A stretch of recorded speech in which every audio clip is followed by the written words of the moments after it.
It's past midnight, and you're still replaying a sentence you said 6 hours ago. You've run the same 3 seconds through your head so many times, the words have started to lose their shape. You know this isn't helping. You know it every single time. And yet here you are again, wide awake, doing it anyway. If you've watched enough about why this happens, you already know the short version. Your brain treats unresolved social and emotional loose ends the way it once treated real physical threats, and it won't let go until the threat feels resolved. That part explains the mechanism. It doesn't tell you what to actually do about it at 11 at night when the loop has already started. So this time, we're doing something different. Less why, more how. Overthinking isn't one single thing. It splits into 2 related but distinct patterns, and knowing which one you're dealing with changes what actually works. The first is rumination, first formally studied and named by the psychologist Susan Nolan Hoeksema, which is dwelling on something that already happened, replaying it, analyzing it for a resolution that never quite arrives. The second is worry, which points forward instead of backward, running simulations of things that haven't happened yet and might never happen at all. Both feel like thinking. Neither one is actually solving anything, because both are stuck in analysis without ever reaching a decision or an action. Before the solutions, it's worth being honest about what this pattern actually costs you, because most people underestimate it. Chronic rumination has been linked in Nolan Hoeksema's research to longer and more severe depressive episodes. Not because thinking is dangerous, but because the specific kind of unresolved, repetitive thinking keeps a negative emotional state active far longer than the original event warranted. It also eats sleep, since the mind treats an open loop as a reason to stay alert, and alertness and sleep don't share space well. And it quietly damages the very relationships it's usually about, because a mind stuck replaying a conversation has less attention left over for the next one actually happening in front of it. So here's what the actual research says works, starting with the technique that sounds almost too simple to be real. The first is called worry postponement, developed and tested by the researcher Thomas Borkovec. The method is exactly what it sounds like.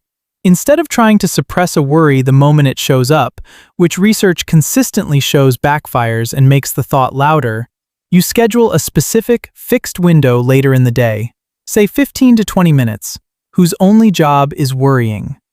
When a worry arrives outside that window, you don't fight it or argue with it. You simply note it down in one line and tell yourself clearly that it has an appointment later. Borkovec's studies found that people using this method reported significantly less overall worry time across the day. Not because the worries stopped mattering, but because giving them a designated container removed their ability to hijack every other moment. If you try only one thing from this video, this is the one with the most direct evidence behind it for daily intrusive worry specifically.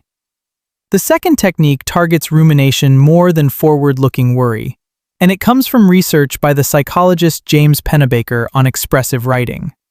The instruction is almost aggressively simple. For 15 to 20 minutes, write by hand about the thing you're stuck on, including how it made you feel and why, without editing yourself and without worrying about grammar or whether it makes sense. Pennebaker's studies, replicated many times since, found measurable drops in stress markers and improvements in mood following just a few sessions of this kind of writing.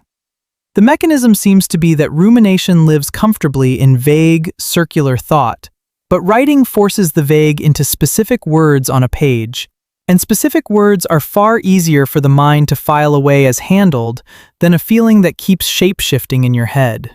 The third comes from a therapeutic approach called acceptance and commitment therapy, developed by the psychologist Stephen Hayes, and the specific tool within it is called cognitive diffusion. The idea is not to argue with the thought or try to prove it wrong, since arguing with a thought usually just rehearses it more. Instead, you create distance from it. A simple, well-studied version of this.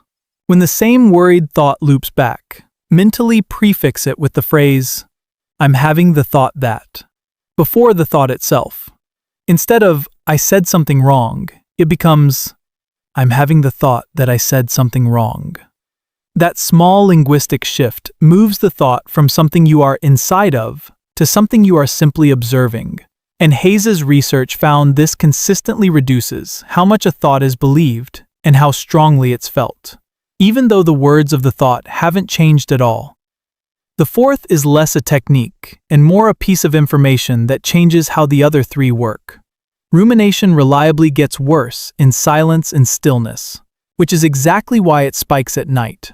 If you notice the loop starting, deliberately introducing a small amount of external, structured input, a podcast, a specific task with your hands, even folding laundry with attention on the folding, gives the analytical system something concrete to process, instead of an open, empty field to keep circling in. This isn't distraction in the sense of avoidance, it's redirection. And the difference matters. Avoidance ignores the problem.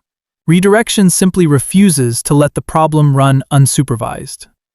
If you want to go deeper into the research behind all of this, Nolan Hoeksema's own book, Women Who Think Too Much, lays out both the original rumination research and practical strategies drawn directly from it. And it's worth reading in full rather than through second-hand summaries. Here's the part that matters most, and it isn't optional to skip. Everything in this video describes normal, situational overthinking, the kind almost everyone experiences under stress. If what you're dealing with feels constant rather than occasional, if it's actively interfering with sleep, work, or relationships most days rather than some days, or if it's accompanied by persistent low mood, these techniques are a starting point, not a substitute for talking to a licensed therapist. A therapist trained in cognitive behavioral therapy, specifically the version developed for rumination, can offer structured, personalized support that a video simply cannot. And reaching out for that isn't a failure of these techniques. It's the next correct step when the loop is bigger than any single tool can handle alone. None of these 4 techniques will make the urge to overthink disappear completely. And it shouldn't, because as you now know, that urge exists for a reason your ancestors needed. The goal was never to silence the system. It's to stop letting it run unsupervised at midnight over a text message that already sent. So tonight, when that sentence from 6 hours ago starts looping again, you now have an actual choice in front of you, instead of just an explanation. Write it down and give it its appointment tomorrow. Put it into words on paper instead of on repeat in your head. Notice you're having the thought instead of living inside it. Give your hands something to do while your mind finishes catching up. The loop was never proof that something is wrong with you. It was proof you never had a place to put it down. Now you do.